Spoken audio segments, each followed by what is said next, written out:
Thank you, Aaron. Wow, we have a full house. Before we start, I want to make sure that everybody reads this. My promise is that it will only be one or two or three. And also that we're going to have an interactive time, meaning I would like you guys to participate. So I'm going to start by introducing myself, and then I would like a few of you guys to introduce yourselves, and I will give you the cue when we get there. So hello, my name is Jose, as Aaron said, and I am a web designer. I was born digital, and what that means is that from the moment I graduated from design school, fancy design school in Pasadena called Art Center College of Design, I worked in the digital space. Starting in '96 at a digital agency called Razorfish in New York City. I was the 18th employee. We went from, when I started as the 18th employee, to 2,000 in 2 years, which was very hectic. And it culminated in 2001 with a very infamous party in Las Vegas that we spent $2 million, according to the Wall Street Journal. It was actually 7. To take all the employees globally, 2,000 people, to Las Vegas to party. And I got what's that called when somebody comes up behind you? And photobomb, thank you, by apparently a mime, but I'm not sure who that was. And it was a pretty epic party and an epic time in the 2000s, in the 90s and the 2000s. I left Razorfish in 2001 to teach and to do what many of us do in our careers, which is to put up your own shingle and start out on your own. And I started in my loft, as you can see. My wife and I, we moved into downtown Los Angeles at the beginning of a loft explosion that occurred there, and I started getting clients. My first client was actually my former employer, Razorfish. The day I got laid off, which I requested to be laid off, I didn't want to go back to New York because it was nice and warm in California, except here in San Francisco. Big exception. It was basically a call from New York City saying, hey, we heard you got laid off. We have a project. We need help. So that was my first big freelance client, and that helped me begin my agency. In a very short amount of time, I grew it from, in 2005, having myself and maybe 3 or 4 people, to by 2008, in 3 years, having 35, 40 employees, and getting into the Inc. 500, which was one of my goals, and I have no idea what that means, because you just pay for it and they put you in it. It's like a design competition. You apply, instead of showing design, you show numbers, and they say, okay, you qualify. Give us money.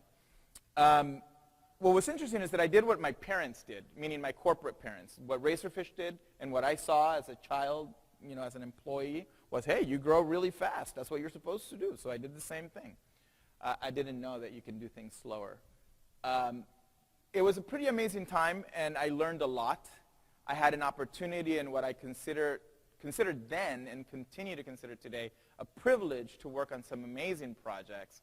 A lot of things that I hold dear, from working with Sony or Iowa World, working with the LA Phil on their entire depository of Esa-Pekka Salanen's work over the years, and in an interactive timeline experience.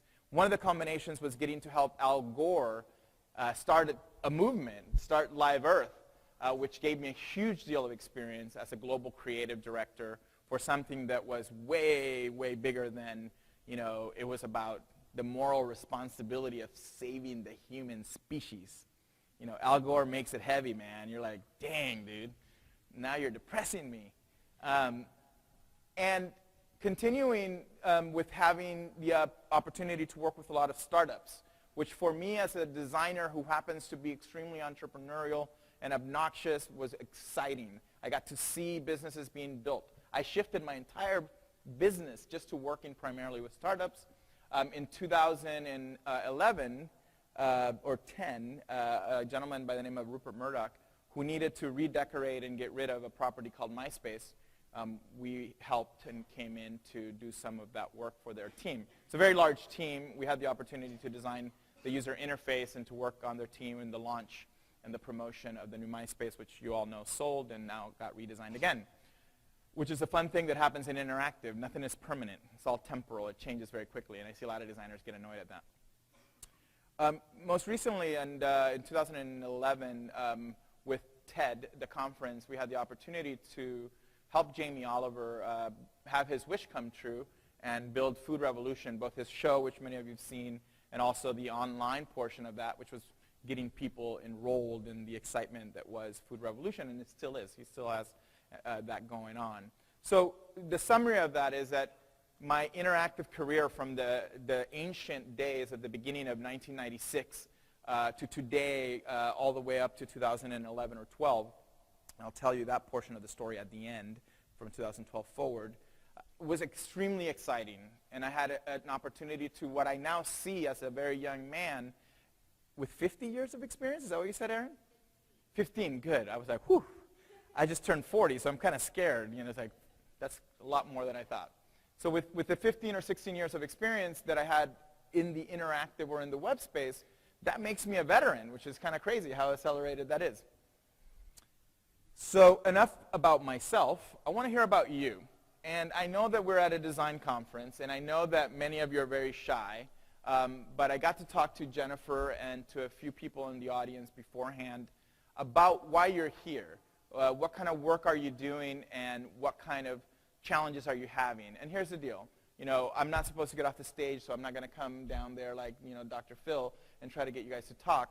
Just one or two people to get up, come to the microphones, and I just shared with you who I am and what I've experienced. Who are you, and why are you in this session? What would you like me to talk about and get out of this experience? Better yet, what are the challenges? What do you hate about web design that you're having a problem with?